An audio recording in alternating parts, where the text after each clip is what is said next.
You're watching The Ready Writer, a show where I get to speak to writers of all different genres, mediums, and experiences. The Ready Writer. Are you ready?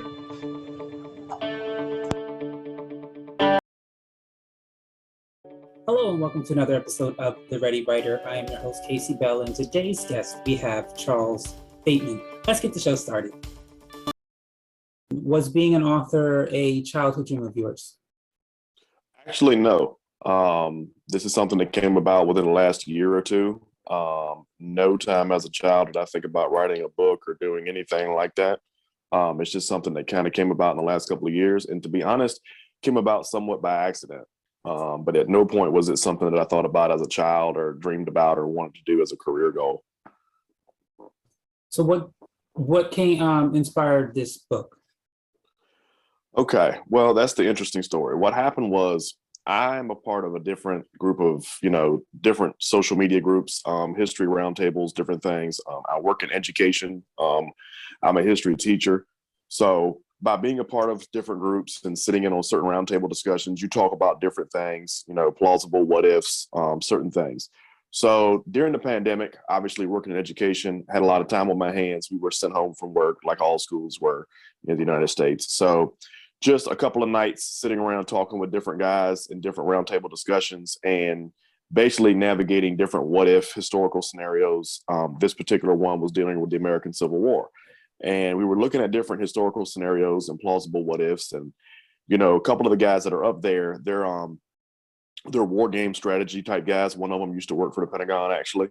And we began to kind of look at, well, if this happened, basically this created that, basically what the timeline would have been. And, looking at the historical timeline and then comparing it to what could have happened if these things took place and what the ramifications would be.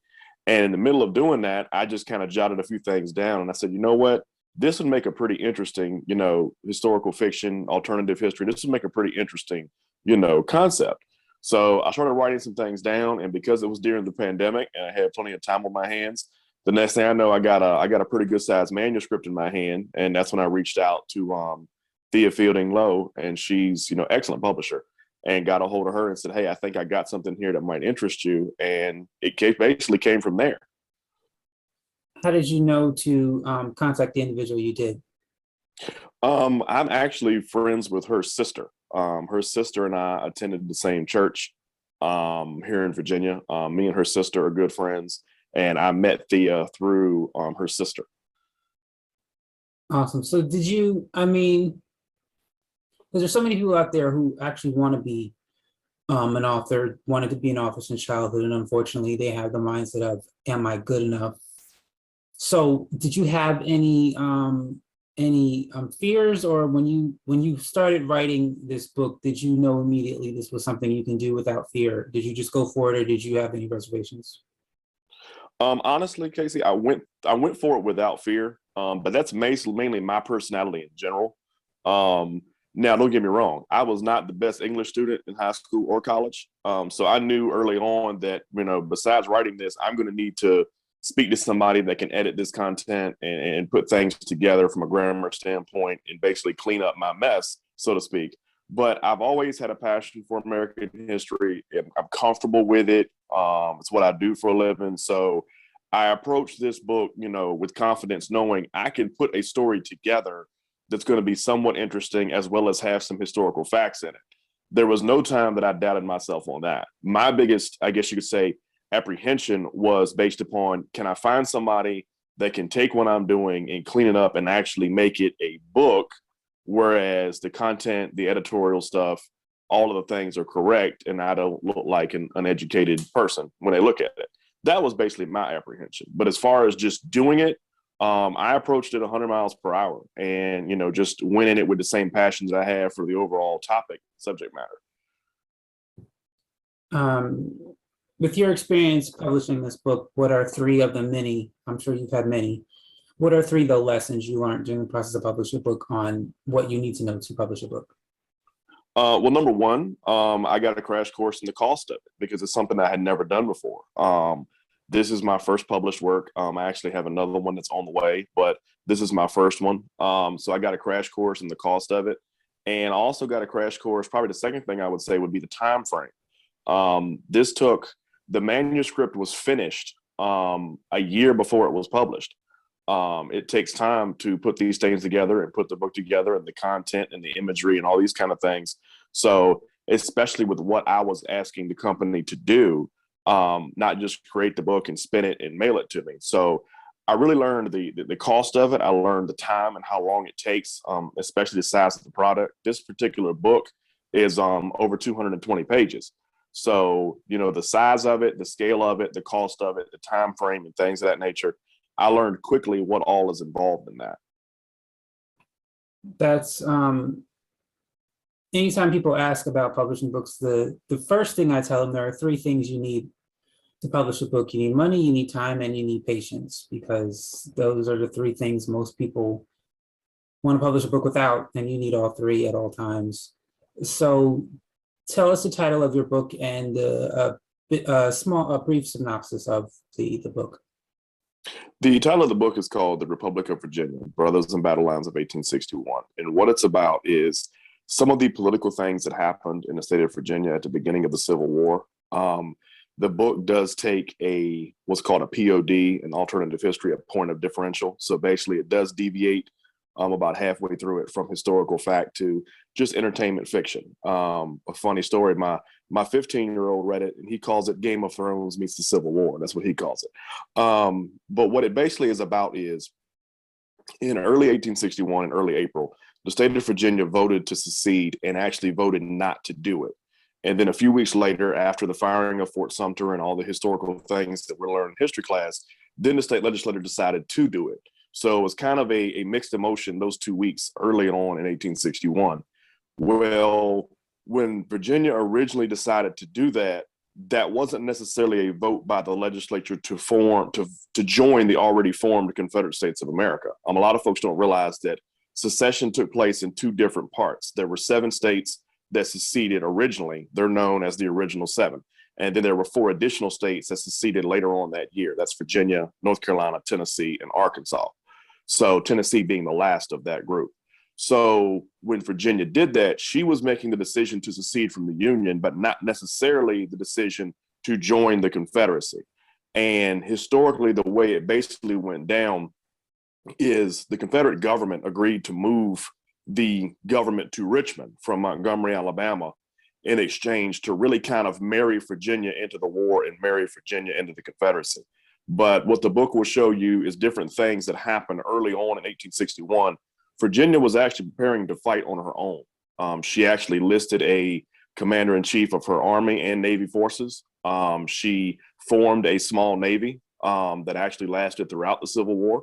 And she was doing things to actually fight on her own. So where the book takes a point of differential is the book asks the question, what if that had happened? And what if you had an individual state declare for a republic and actually fight during that time period as a seceded republic on their own? The only state in the Union to actually declare for a republic historically was Texas in the 1830s. But that's where the book kind of turns and goes from historical nonfiction to historical fiction, is it asks the question, what if this would have happened and what would have been some of the ramifications and how would it have played out?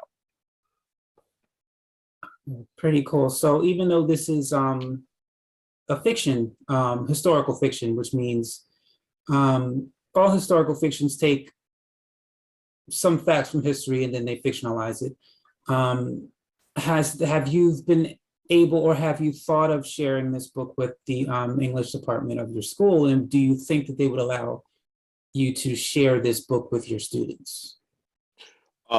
Before I even had a chance to talk to my administration about it, the English teachers, 2 of them actually, wanted me to come speak to their class. And we're actually on spring break right now, but I'm set to do that sometime before the school year ends.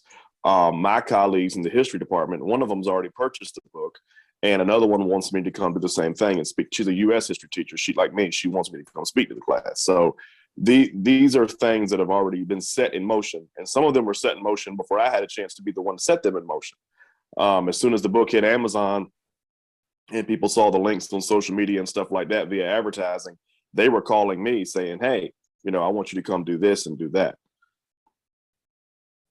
The reason why I asked that is, well, when I was in school, there were certain genres we weren't allowed to read for, assignments and things of that nature, and certain genres they wouldn't put in the reading program. And I don't know how they are today. I personally believe that nonfiction is amazing. We all need nonfiction. The thing is, some people need fiction in order to understand that reading actually can be fun, can be interesting. And sometimes historical fiction is something people are interested in. That them reading a historical fiction book could be the reason, could be the book they need to realize reading actually is fun and it's fun to do. And so that's why I asked. I'm actually happy for you and happy that your school allowed this book to be presented to the students. So you said you're already working on the second one. So is this like a two-part series, or is this a series you're not really sure how long it's going to last? I honestly am not really sure how long it's going to last.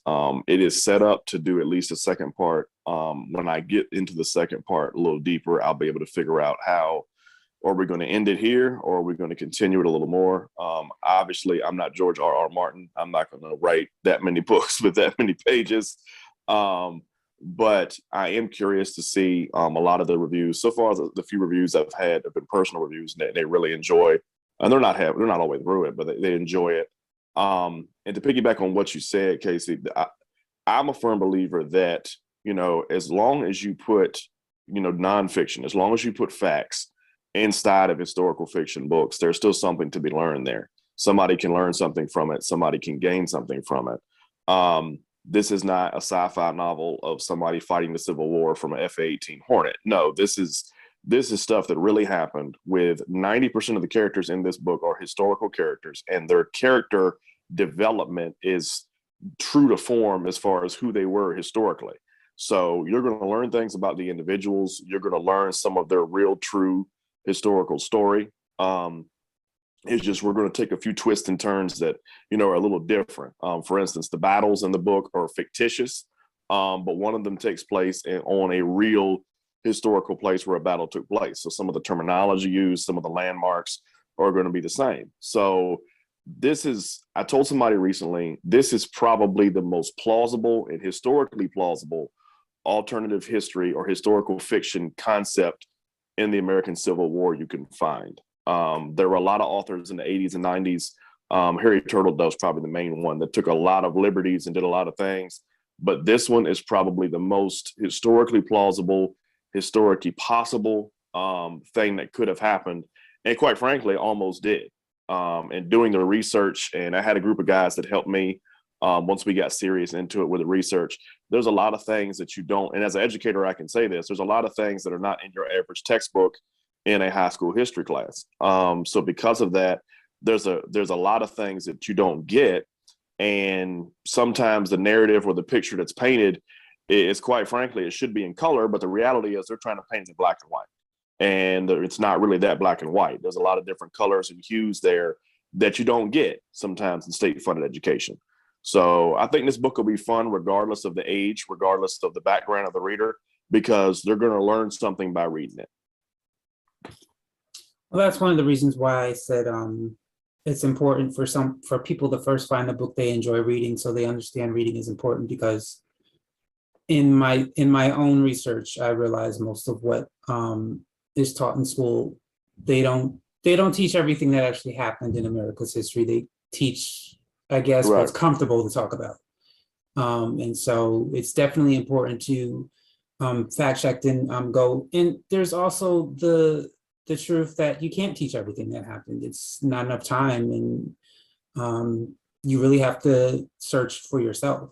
So you obviously went to college to become a history teacher, and I'm pretty sure nowhere in that, I guess, 4 or 6 years you went to college, you ever saw in your destiny being an author. So when you actually became an author, what was your thoughts on this journey, doing something that you never thought you'd ever do? Honestly, it kind of makes me want to, like I said, there's another one on the way. It kind of makes me want to take it further. One thing I can say when you asked earlier about how I approached it. Yes, I approached it with 100% confidence and pedal to the metal. But once you do it, once you see it in print, once you see your name and the book on the internet and people are calling you saying, hey, I just ordered it, it really gives you not only a sense of accomplishment, but it does tell you, hey, I could do this. So if I did it once, I can do it again. And now I'm kind of approaching it where, about halfway through this thing, and I told Thea, about halfway through this thing, I was like, man, I just cannot wait till this is done and we got it finished and it's finalized. But now there's a part of me that's like, I can't wait to get rolling good on the second. I can't wait to see if it takes a life of its own, and that's one of those things, I said recently, just making a reference to him because he has so many. I wonder if George R. R. Martin thought that after he wrote the first one, there would be 7 or 8 more. You know what I mean? When he was halfway through writing the first one, did he think that there would be 7 or 8 more? Or did he realize when he was done, hey, I need to keep going with this? So I'm kind of curious to see the feedback I get. And I'm kind of curious to see if it takes a little bit of a life of its own.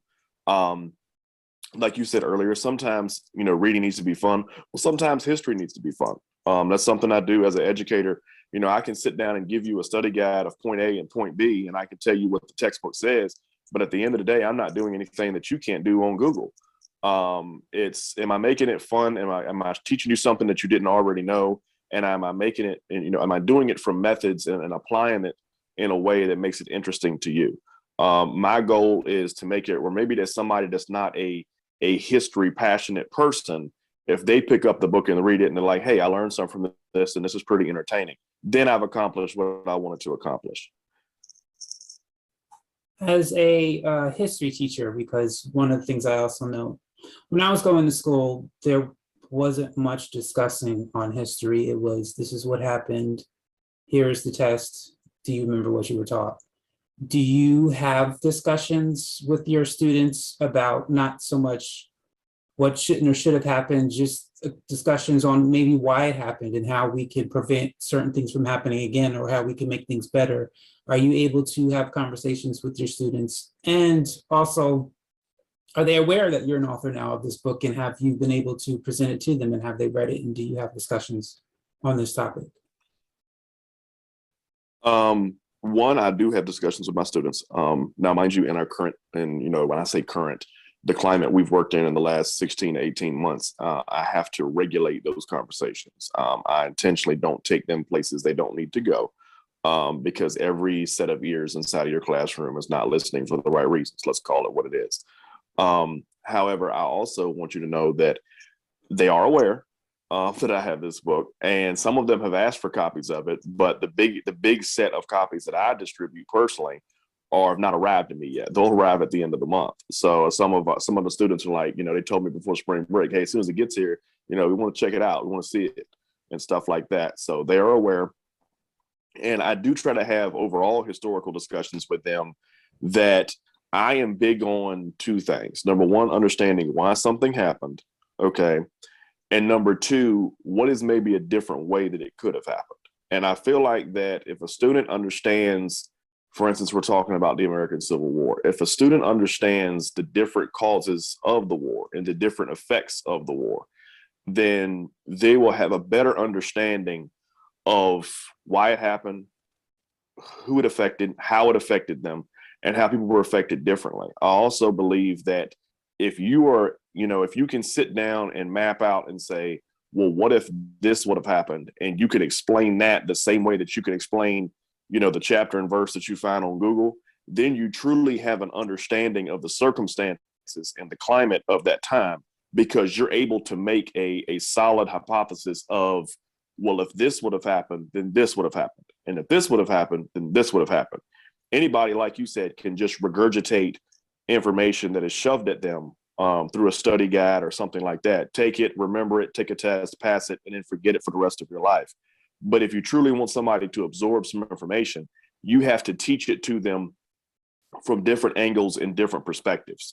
And you have to lay out entire scenarios and have discussions with them and try to make it applicable to them. Because it is very difficult to get a bunch of teenagers in the 21st century to identify with maybe 18th or 19th century America or Europe or whatever it may be, regardless of class or ethnic background. That's not easy to do. You know, I'm sitting here talking to you on an iPhone, and we're talking about a generation that didn't have electricity. So trying to get teenagers to understand that world sometimes is not always easy. So you have to approach it from different, avenues and try to make things applicable. Awesome. Okay, so two more questions for you, then I'll let you go. If you've made any mistakes in the process of publishing your books, what would you tell someone who wants to publish a book? What advice would you give them to prevent maybe some of the mistakes you made? I say probably the biggest mistake that I made is not realizing how long it takes to put the project together. Now, mind you, this is not a small project. So because I didn't realize quite how long it took to put the project together, I found myself talking to people about the project as if it would be available to them within the next 6 weeks. And the reality is it was 3 or 4 months later and it still wasn't available to them. So me learning the process and learning how long it takes to put a book this large together and what's all involved, that was something that I had no familiarity with. So I'd say my main mistake and my first mistake was, me making it seem like it was around the corner and it really wasn't. That was probably my biggest mistake that I learned a lesson from. All right, and my last question for you, being that you are a history teacher, is there anyone in history who's not with us anymore you would have liked to, if you had the opportunity to have a conversation with them, who would it be and why? Given the topic of the book and given that he's part of the book, I would love to sit down with Robert E. Lee and ask him what it was like to make the decision to leave the United States Army, an army he had spent his entire life with, that he has pledged his allegiance to. What it was like to leave there and instead serve his native state of Virginia, where he was from, and what was his state of mind and why he felt it necessary that it had to be done. Even though through my research of him, I think I know what his answer would be. To hear it come from his mouth and to have somebody explain to you who lived in that time and made that decision, as many of those men did, some making the decision to stay, some not, explaining why they made the decision. And I honestly think for some of the men that made a decision that died during the war, that's one thing. But for the men that made that decision, survived the war, and then lived the rest of their life, I wonder how that affected them. Did they still feel they did the right thing? I believe many of them would probably say yes. But I would love to sit down with him and ask him, especially because he was offered command of the United States forces that was moving into the South and turned it down. And then weeks later accepted command of the forces inside of Virginia and later became the Confederate Army commander. I would love to know his state of mind and how he felt turning down command of one to serve in command of the other.